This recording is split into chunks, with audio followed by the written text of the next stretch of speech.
Namaskar, dear devotees and friends.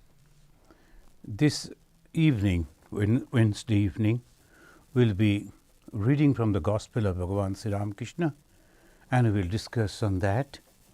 This Panchama Veda, the Gospel of Sri Ramakrishna, is full of wonderful knowledge, and today we will have a discussion about the comparison between the householder and the sannyasins, the monastics and the householders. So let us begin. Tabo kathamritam tapta jivanam kabibhi riritam kalmashapaham sravana mangalam srimadatatam bhubi grinanti e bhuridha janaha. Now friends, that the last time when we were reading from the page 756 in the English, and we found that Sri Ramakrishna as talking with the devotees, whereas our Girish Chandra Ghosh, he was reading a book written by Trailokya. Trailokya Shannal, he was a senior member of the Brahma Samaj, and he wrote a book on the Keshav Chandra Sen. And there he wrote the Girish to Trailokya. You have written that after coming in contact with Keshav, Sri Ramakrishna changed his views about the worldly life. But it is not true. Now Girish noted that point, and then he is discussing with the Trailokya, who was the regular visitor to Bhagavan Sri Ramakrishna also. Now Girish, naturally, as a friend, as an acquaintance, he was reading that book, he was interested to know, and both of them that they were there, the Keshav Sen and Sri Ramakrishna. Now the Trailokya has written in this way the statement that Sri Ramakrishna has changed his views about the householders, and Girish told, no, it is not so, it is not like that. And Sri Ramakrishna overheard that conversation, and he mentioned, if a man enjoys the bliss of God, he doesn't enjoy the world. Having tasted divine bliss, he finds the world insipid. It's tasteless, insipid. So what is this world? And everything in our life, what is there? It is only the joy. What is the ultimate goal of the human life? The joy. And if it is so, if the joy is the goal, and obviously almost all people, they are all trying to get that joy from different way. From what? From the worldly things. And what are the worldly things? All temporary. So what is the joy? All temporary joys. Naturally they are not satisfied.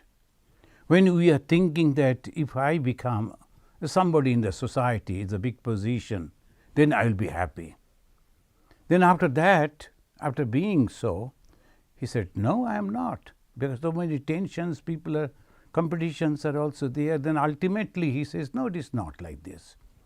So he thinks that he should be like this, he should be like that. A different type of desires, weeping the person as if, and making him run through all this.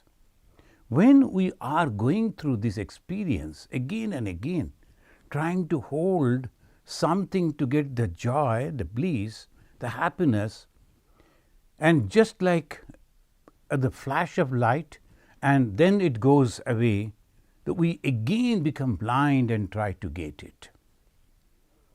But ultimately we understand we will never get the true happiness from anything of this world. So what is then the ultimate thing? You have to renounce that. When you renounce that, then only you will get the bliss of joy. The moment we renounce the creation of God for God, then one can really enjoy true bliss. That is exactly what Sri Ramakrishna said. If a man enjoys the bliss of God, he doesn't enjoy the world. this is the world, means this jagat, or is this jagat constantly changing. What is samsara? Samyak sarati yasa samsara. In Sanskrit they say samyak, completely, again and again, sarati, it's passing away, it's flowing away, just like a flow of a river. When you take a little water from a river, and the next time we take the water from the same river, it is not the same water. In the meantime, so much of water has already passed. The same way in this jagat also. So Sri Ramakrishna is mentioning about those who are worldly, holders, householders. They hold what? The house. House, it means all that is connected with that house. That means the relatives, the children, and all those things, the holders. And exactly opposite position, renouncers, the giveaway. They leave their hearth and home. These are the two complete different things. The householders, they are holding, and they like to hold everything. Whatever they can lay their hand on, they like to grab, they like to hold, they like to enjoy that. And ultimately, the result, suffering. So, cannot understand this. The one who can understand this, then only the mind goes there. Sri Ramakrishna is mentioning that if a man enjoys the bliss of God, he doesn't enjoy the world. Trilokya said, I referred to those who wanted to lead a worldly life. I didn't mean renouncers. Master, what are you talking about? People talk about leading a religious life in the world, but if they once taste the bliss of God, they will not enjoy anything else. Their attachment to worldly duties decline as their spiritual joy becomes deeper. They simply cannot perform their worldly duties. More and more they seek that joy. Can worldly pleasure and sex pleasures be compared to the bliss of God? If a man once tastes the bliss, he runs after it ever afterwards. It matters very little to him then whether the world remains or disappears. That is true words. That is the truth. Though sometimes some people, they adjust with that so that the devotee should not be hurt and all that. I was listening to a Hindi discourse. Very nicely, very sweetly, the lady was explaining, and she was mentioning, giving an example. Suppose you are going to die within 10 days, and there is a two option. There is a 1 crore rupees, and there is a company of your family. Which one you will choose? You are going to die within 10 days, and the option has been given to you. Do you want 1 crore of rupees or the company of the family? Then after some time she herself gave the reply, of course the company of your family. So this is the way the householders, they always understand and explain. So they do not understand, they never can think that beyond that there is something else. What is that? What that is called the renouncer's life. Beyond that householder's life, the family, the company of the wife, husband, children, relatives, that is their world. They think that we will get the joy from that, and most of the time they don't get that. But still they go on thinking we are going to get the joy. I didn't get the joy from my children. Well, the grandchildren will give me the joy. So this goes on in that way. So that is the thing that we have to understand. Here it says, then one of the scripture is mentioning, Yavat sarvam na samtaktam tabat atma na labhyate. As long as everything has been renounced, everything, so long you cannot realize the Atman. Sarva vastu parityage shesha atmeti katyate. And when you give everything, sarva vastu parityage, everything, including your ego, the I sense, that is exactly what the Bhagavan Sri Ramakrishna pinpointed. When you think of tyaga, when you think of renouncing, what we are renouncing? There's some of the house, some money, some property, some of the jewelries. There's nothing. The main thing that one should give away is the ego. The sarva vastu parityage, the sarva vastu depends on the ego. When I am sitting in a cave of Himalaya all alone, but constantly thinking about all the associations that I was having. Oh, I was the big boss, CEO in a company. Then I had a driver, I had a car, and I had this, I had that. Then it is not parityaga. You have not renounced. You are thinking about that and enjoying the company in that way. Not physically, but mentally. We have to understand this. This is very subtle. So, how we can give up? When we know that there is something greater than that, and that is God, the existence of the Atman. Yes, the Atman. It is my own self, which is completely free from all bondages.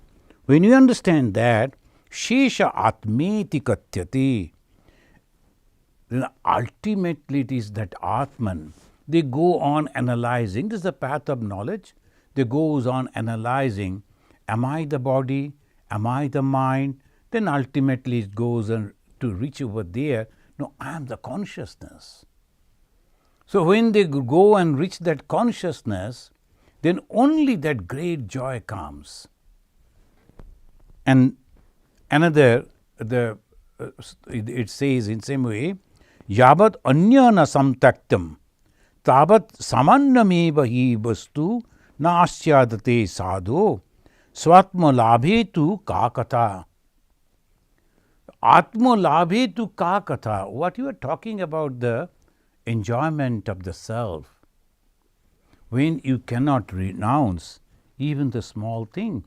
So sometimes, the people, they leave the hearth and home, they become sannyasi, they take up the garb of a sannyasi, they live in the monastery, but they cannot give up the ego.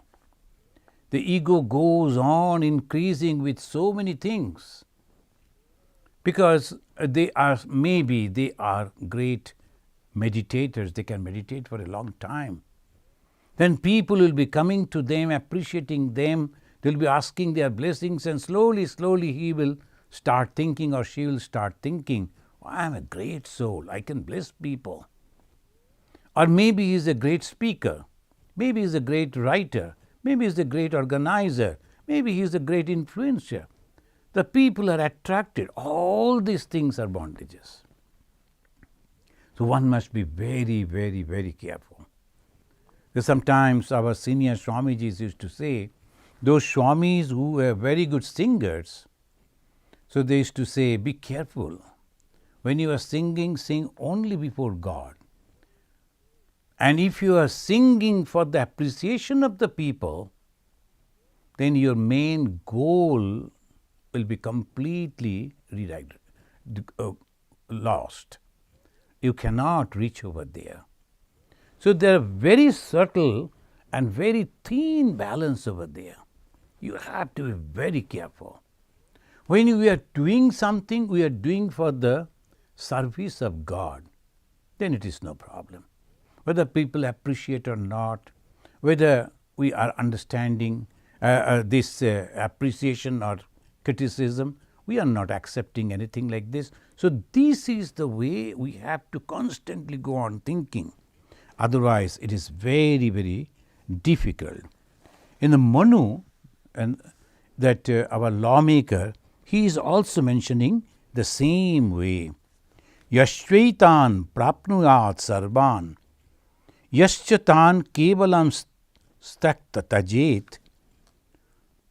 Prananath. Prapanath. Sarva kamanam parityaga vishishyate. Manu, second chapter, it mentioned, the one who is having the desire for the worldly things, he can give up. Then one who cannot give up the desire, one who can give up the desire, between these two, the one who can give up the desire is a great person. He will be successful to get the joy. The Sri Ramakrishna, in his word, he is telling what you are talking about. People talk about leading a religious life in the world, but if they once taste the bliss of God, they will not enjoy anything. All the responsibilities will go away. And he is mentioning more and more through the, and then he is giving an example. Though the Chataka bird is about to die of a bird's throat, and around it there are 7 oceans, rivers, lakes overflowing with water, still it will not drink that water. It looks up, mouth agape, for the rain to fall when the star Swati is in the ascendant. To the Chataka bird, all waters are mere dryness beside Swati water.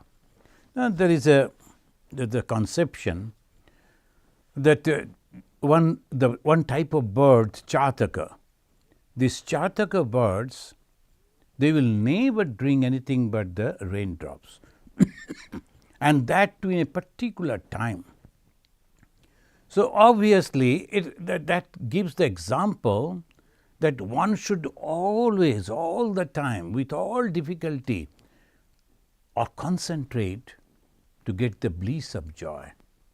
All other things all around have to be given up. It's so difficult because the world is full of attraction, and sometimes even the sannyasis, even they are living a recluse life.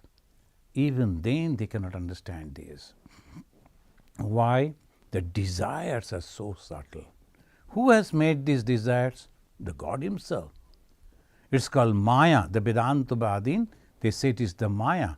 The Maya that is creating that desire, and we go to that.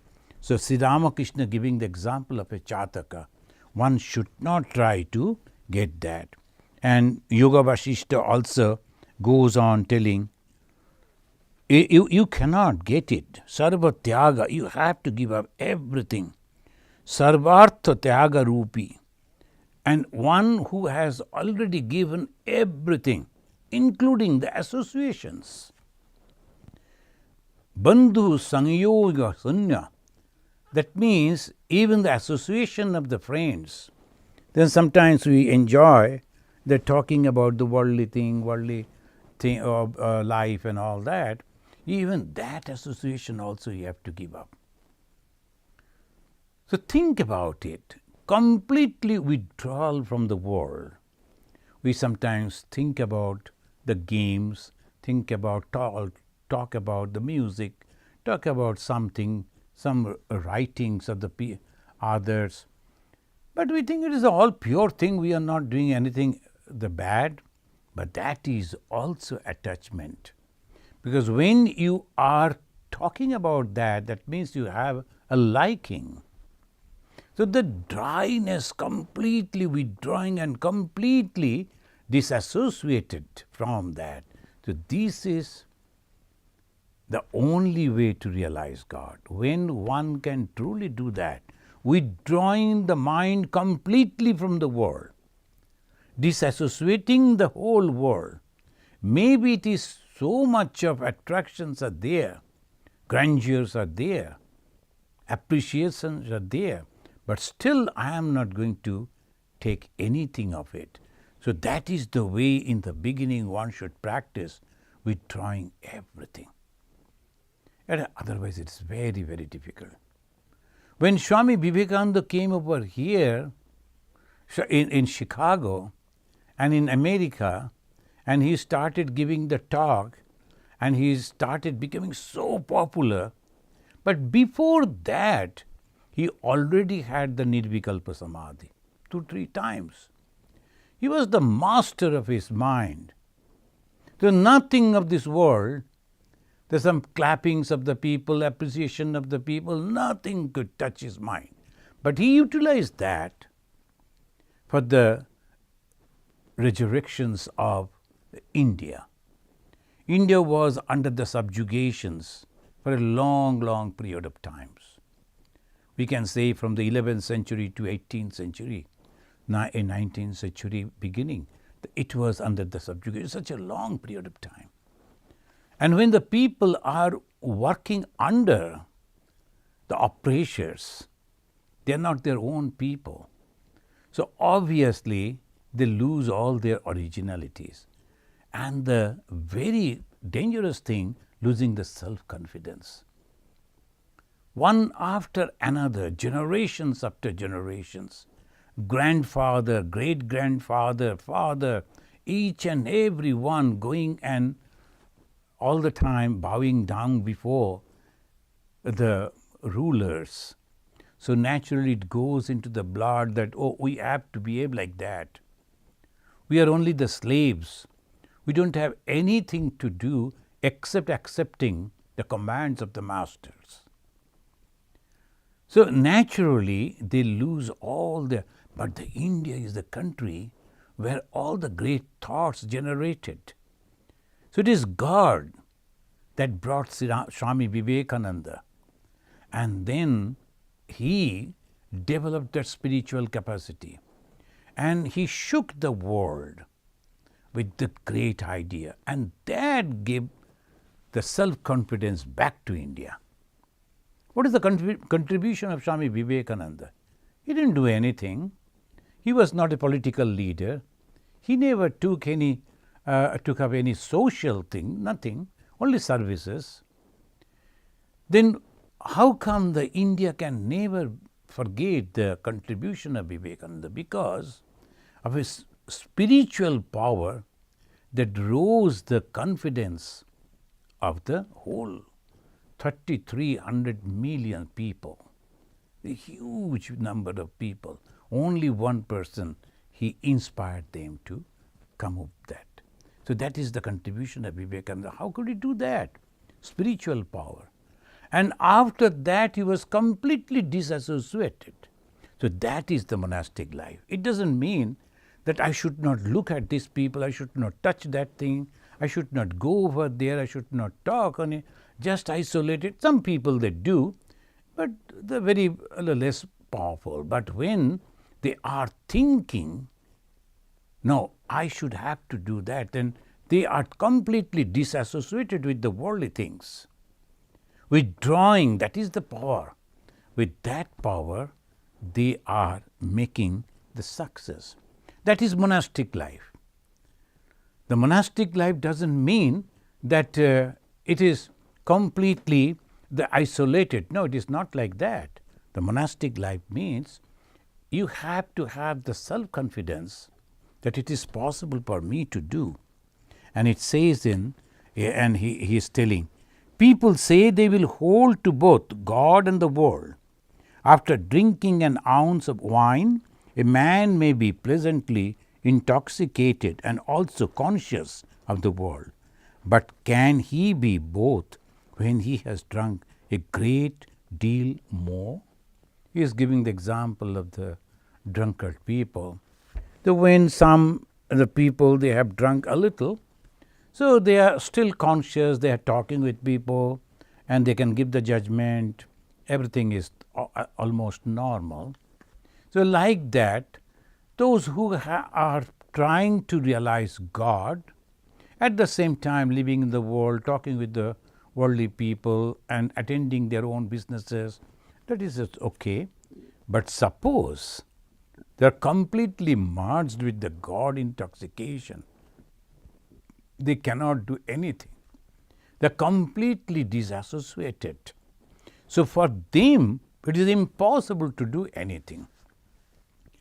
Living in the worldly life, maintaining the family, having all the association, attachment with all the relatives and the wealth and the property and the what's called the ego, everything, and at the same time you are thinking that you will realize the Atman.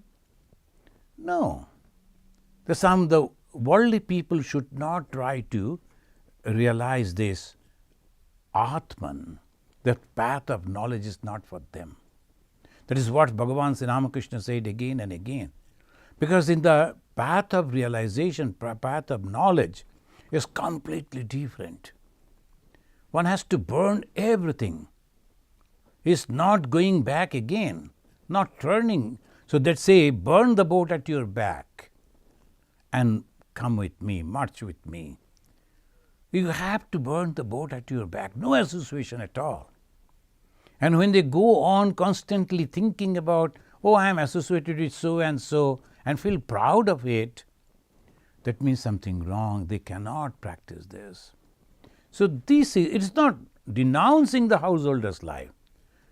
Sri Ramakrishna is explaining the position. So you have to then pray to God. So duality, non-duality. Householder's life, monastic life. The one is holding the world as true, living in the world as true, and at the same time developing moral values.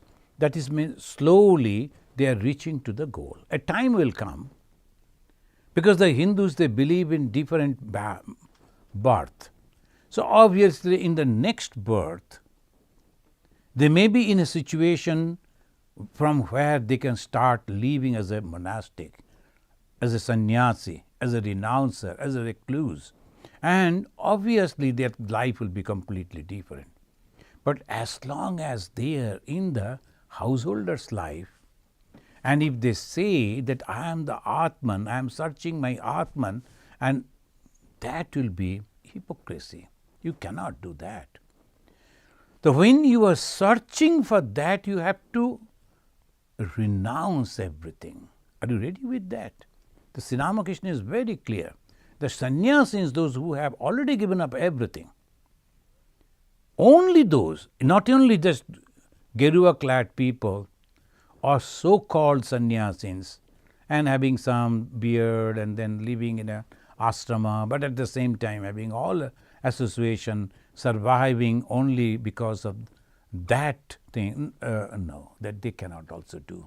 So friends, this is very clear-cut conception that if you have any desire for the world, nothing wrong, enjoy that, but forget about enjoying the true bliss of God realization. And when you think about true bliss of God realization, you have to give up everything. There's a beautiful, herein it says that if you are acquiring knowledge, if you are practicing austerity, if you are controlling your senses, but unless and until you give up everything, that Vyasa, he is teaching his son Shukadeva, Vyasadeva, the compiler of all the Vedas, and he is teaching his son Shukadeva, you may learn and you can become a scholar, or you can practice austerity, you can control your senses, but unless and until you have given up everything. What does it mean? Again, Bhagavan Sri Ramakrishna. Ami mole ghuchibe janjal. In Bengali he said, when you can abolish the I, because that I associated with this body and mind, and naturally, if the life, whatever is coming, I am associated with that. Unless and until that I goes away, you can never ever understand that success in realizing the true Atma Jnana, the self-knowledge. It is not possible. in Mahabharata, it says, the Vyasa was teaching his son. So these are the words only those who are trying to sincerely practicing religion may understand. Or otherwise, there's sometimes some people, they have understood something and they think that is the only correct path for them, of course. And they can sincerely practice that, there's no problem. But this is the truth. And truth may not be so palatable all the time, whether you like it or not. Then if all people give away the world, then what will happen to the world? Sometimes some people argue like that. That is not your problem. Not all people can give away the world. They cannot think of it. So Manushyattvam, Mumukshutvam, Mahapurusha Samastraya, these three qualities, according to the Shankaracharya, it comes because of the blessings of God and the great good work in the past life. Otherwise it is impossible. The taking as a human birth, that is the great thing. Then the desire to get liberation from the bondage, because most people, they don't understand that they are bound. They like to enjoy this worldly life. And they are so happy if they get some success. I have seen the Swamis, and they are keeping the badge, and they have been honored by the society. They are holding that badge on the Giriya cloth and showing it proudly. See, I have got this from so and so in a country or a society, they have given me. That means he wants the appreciation. And at the same time, he shows that he is a renouncer. No, I don't understand that. That if you are really enjoying the appreciation of the society and going to get that and receiving a certificate from someone bowing down, are you a sannyasi? Conception should be clear. Except God, I don't want anything. Not the highest and the honor of the country. No, I don't want that. That is called sannyasi. Whether people blame me or criticize me or praise me or follow me, it doesn't mean anything to me, because I don't have any connection with this world. This is really, really very difficult for majority of the people to understand, because they think this is, we do so many things, we do also religion. It's a sort of a protection from the divine. So we are also giving the taxes to the government is protecting me, and I am also offering some flower and fruits to God, God will protect me. So this is the way always we think. No, it is not like that. So we have to understand.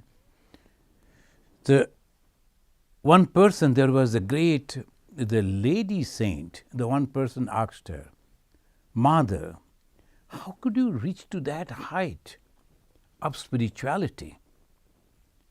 Then her answer was very simple, because I gave up everything. Sab chhode, sab paave. In Hindi they say, the Indian language, sab chhode, sab paave. If you give up everything, you get everything. I give up everything, so I got this. So again and again, everywhere we find this. In the Bhagavad Gita, when the Arjuna was asking Lord Krishna, how I will understand a person who has realized the Atman? How I will understand a person, truly holy person? How I will understand a person who has realized God? And in the second chapter, 56 verse or so, this 55, 56, the Lord Krishna is mentioning, Prajohati yada kaman sarvan partha manogatan. Prajohati, pra means prakrishta rupe. Prakrishta, perfectly. Prajohati, jahati means giving up. and prajahati, perfectly giving up, perfectly renouncing. What is the renouncing is sufficient. Why perfectly? Because renouncing, I have left my hearth and home, but still I go on boasting. I was the student of so and so university. My father was a great person in that he was a great officer or a rich man or a businessman, a renowned person. I boast on that too. But I have renounced the house and I have become a monk. No, that is not true renouncing, because you love that. And when you say that, when you try to prove to the people, I am from so and so family, that such and such family, that means you feel proud of it. That association is still there. No, it is not. So, prajahati, prakrishta rupena tyaga, perfectly. And how it is possible? Against Ramakrishna. Ami mole ghuchibe janjal. Very simple Bengali, he said, as long as your I is there, no, you are not a true sannyasi. And when that will turn to thou, God, then only it is okay. The moment you say I, me, mine, that association, you are not a true renouncer. Prajahati yada kaman sarban. All type of desire, partha manogatan. Then when this Ramakrishna Mission sannyasins and many of the organizations nowadays, the Hindu sannyasins are now almost everywhere. They have the organization and they are working for the society. They are doing many things. It was not there before Swami Vivekananda, Bhagavan Sri Ramakrishna. Now, because the new train Swami Vivekananda introduced, that when you are trying to realize God, why not serve the people? Because who is this God? And Swamiji's idea was based on the Upanishad. And the Upanishad says, Isha vashyam idam sarvam, yat kincha jagatyam jagat. Each and everything is nothing but that manifestation of the supreme consciousness. You can say God. So that is manifested everywhere. That means all the beings that we see, the illiterate, the downtrodden, the poor, the suffering people, they are also living gods. And they don't have anyone. The society is not looking after them. The government is not capable. So the Swamiji said, why don't you go and serve them in a detached way? And you are serving the living gods and goddesses. As you are serving inside the temple with that attitude, you have to serve the living gods and goddesses. Your gods and goddesses inside the temple, they are not reacting if you are making any mistake. But these gods and goddesses, they will be terribly reacting if you make any mistake. So as a votary, as a worshipper, you should be very, very alert. I am serving a living God who is in the form of a beggar, of an illiterate, or a suffering person. So that is the way Swamiji introduced. Now slowly other Hindu organizations are also following the same and doing something, some genuinely and some for the social status, some for these and that. The karma has its own effect. So people, if they understand properly, it's okay. Bhagavan Sri Ramakrishna gave the example, a lamp is burning.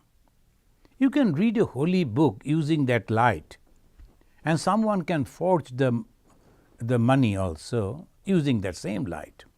Light is just giving the light to everyone. The lamp is giving light to everyone. How you will utilize, that is up to you. The Karma Yoga gives direct purification of the mind. But you have to understand how we are doing it. When we constantly think that we are dealing the living gods and goddesses, then your mind is purified. That is why it says, prajahati yada kaman sarvan parth manogatan.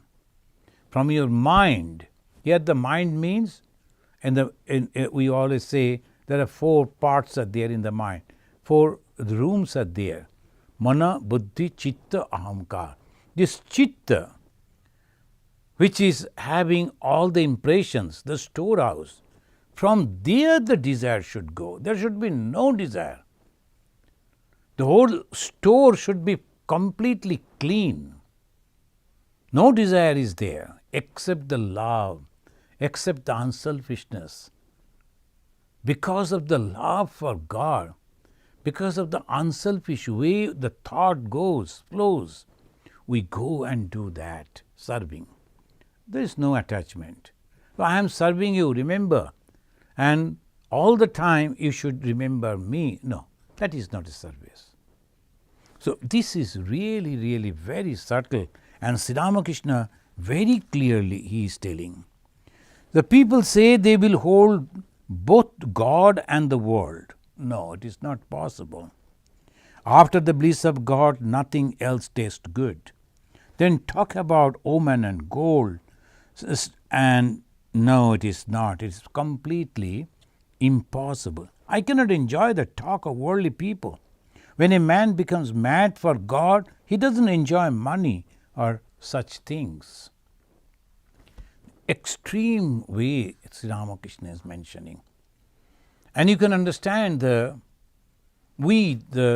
Ramakrishna mission monks, this is our ideology.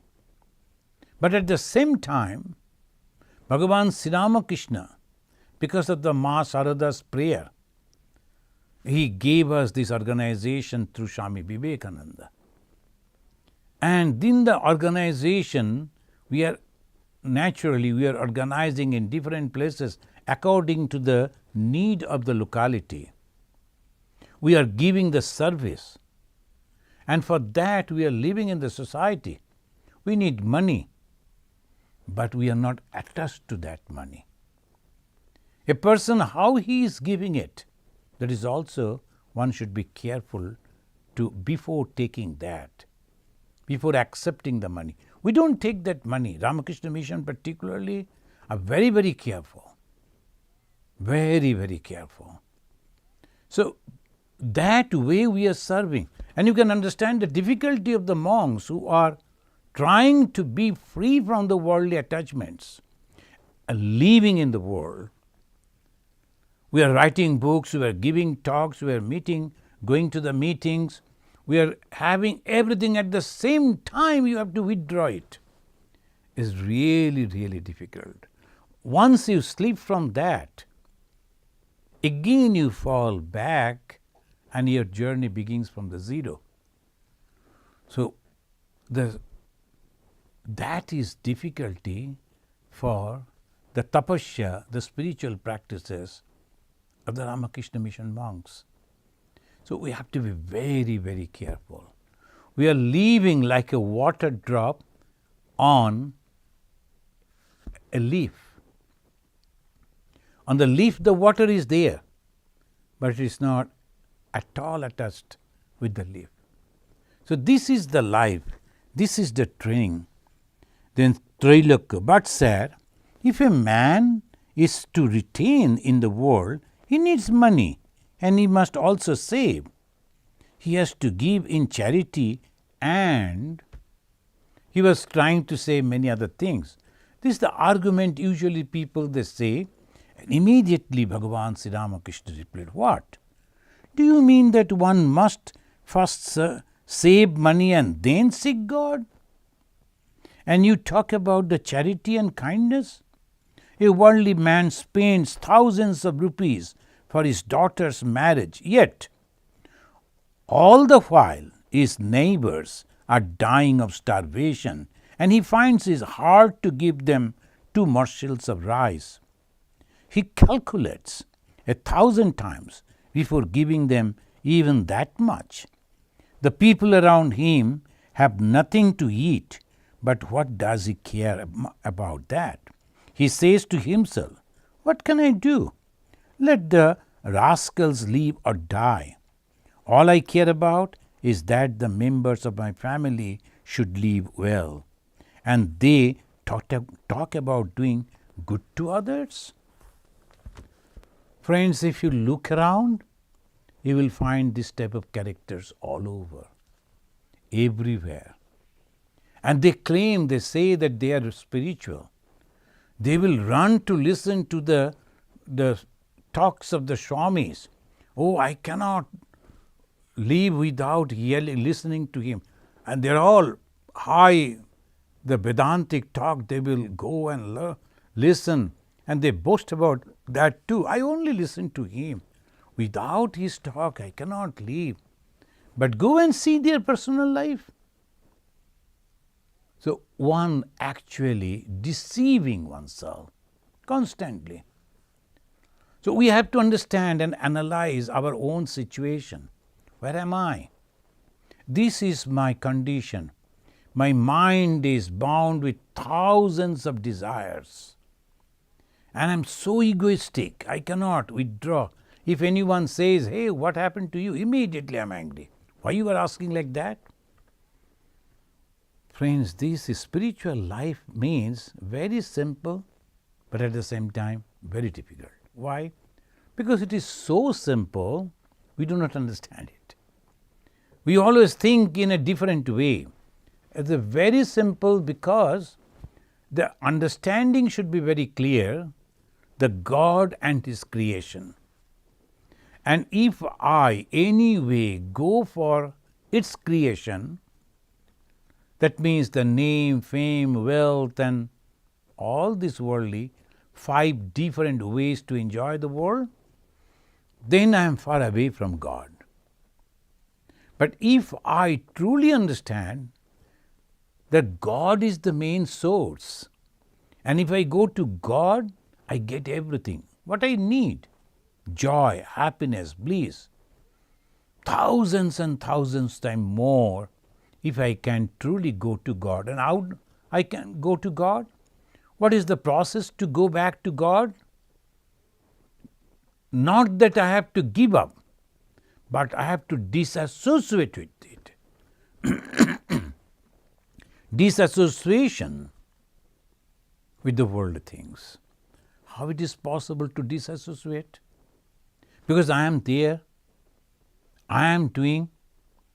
Bhagavan Sri Ramakrishna said, turn it towards God. How? I am the servant of God, so I am doing it. The God has given me the opportunity to serve. Whatever my capacity, I am trying to serve in this way. And I am so happy. I don't want anything from this world. Rather, whatever I have earned, I will spend it for the benefit of the other people. Why only whatever the money, millions of dollars, millions is there. They are millionaires. But they always think, suppose we die, that should go into the hands of my children and they will become multimillionaires. They cannot think of the people who are not having anything. Oh, that's Bhagavan Sri Ramakrishna used the word, let the rascal die. And they think they will get the blessings of God. They think they will go and listen to the talks of the Swamis. And they think they will memorize the Bhagavad Gita. They think they have a group and all the time talking about God. But the basic thing, because we have to untie the bondage, then only our boat can really go, otherwise move, otherwise not. As long as we are anchored with the ego, so long rowing the boat is futile. You don't go anywhere. So this is clear understanding should be there. I have helped my family and now I understood the other people all around, they are also my family. Vasudhaiva Kutumbakam, that is the dictum that they taught us, all the great rishis. Ma Sharadamani Devi said, in this world, everyone is your own. There is no one that is not your own. So think in that way. How it is possible? How they are own? Because I am also thinking, I am also meditating on God, trying to realize God, and the same God, same consciousness are also manifesting through them. They are behaving different way, they are having different names and forms, but I know it is nothing but my God. So I am dealing with them in a practical way, but at the same time, I don't have any hatred. So I should not criticize them. I should not try to belittle them, to put them down. No, I should not do that. So that is the way, if we can, then only the mind becomes purified, otherwise it is not. So Trailokya, he was giving the argument, but said there are good people in the world as well. Take the case of Pundarika, and that he is mentioning a devotee of the Chaitanya. He lived in the world. Then the Ramakrishna is mentioning, he had drunk wine up to his neck. If he had drunk a little more, he couldn't have led a worldly life. They wanted to show that people who are living in the world, Chaitanya Mahaprabhu, he actually blessed those people and he wanted them to live in the world so that the worldly people who are there, the householders, will get inspiration. And Bhagavan Sri Ramakrishna also kept some of his devotees so close to him. They were coming to him again and again with the prayer, shall we leave now? Like the Master Mahashaya who recorded this. And Sri Ramakrishna said, no, you should be a teacher all through and try to inspire the young minds to go towards God. That is your job, and don't leave the world. He said the same thing to Girish Chandra Ghosh. That these are the people, they had so much of faith. They could leave the world and they could live a monastic life. But Sri Ramakrishna, the God himself, asked them to be there so that as an example they may be there, and the worldly people they will get the idea, the inspiration, confidence, it is possible for me too. Girish Chandra Ghosh was also just like me. He was apparently an ordinary person. He is doing the drama and drinking and behaving like this. It's so common. So naturally, if he could get the blessings of God and can develop the spiritual life of so much height, there is an opportunity. So this is the avatars. They are giving them this way. The Chaitanya Mahaprabhu also did the same. So Trailokya remained silent. Aim said, aside to Girish, then what he has written is not true. Now, the Master Mahashaya, he was listening all this. And the Girish Ghosh was a great, he had the capacity to talk. So naturally, he had the great capacity to win the debate.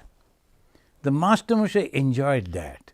Trailokya was a writer, Girish too. So now the Trailokya wrote, Sri Ramakrishna was influenced by Keshav Chandra Sen and accepted that one can be in the world at the same time he can be pure, realize God. And he objected. In the beginning we were discussing that.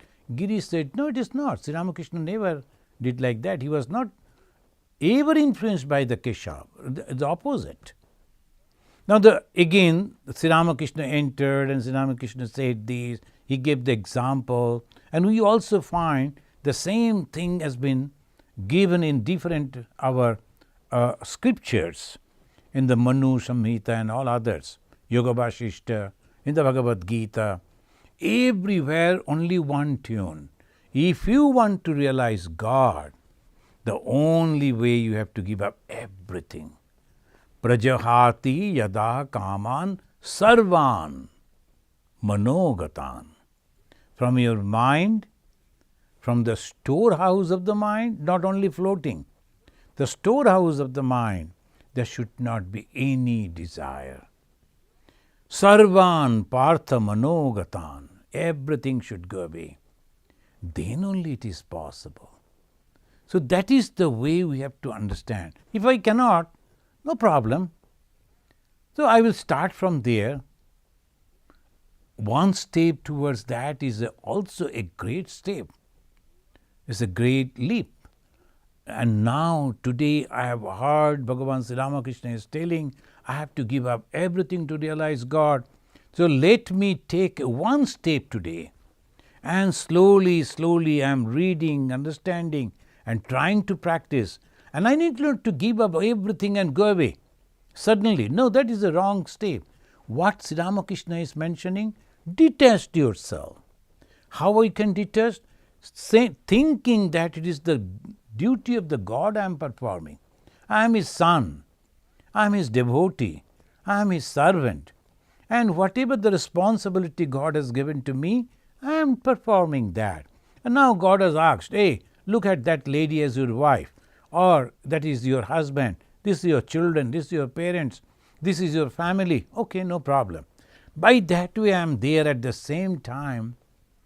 When I am alone, I am praying to God, oh God, please never ever make me completely forgetful about you. And you should not cover my mind with your maya, with your power. Because I am your child. And that prayer, that surrender to God, will obviously remove all the bondages. He is the master. So obviously He can remove and that is the way, turning all our desires. My anger should be turned towards God. If they could realize God, why I cannot? God, you must reveal thyself unto me. When my tremendous desire is there, the possessiveness, I must feel, oh my God, they are all holding those. God, I want you to hold. You are my only possession. So that is the way when we are thinking, we can completely be free from that. So friends, so let us now stop over here today, and we will chant this mantra and complete. And is there any question? Please, can you read it out?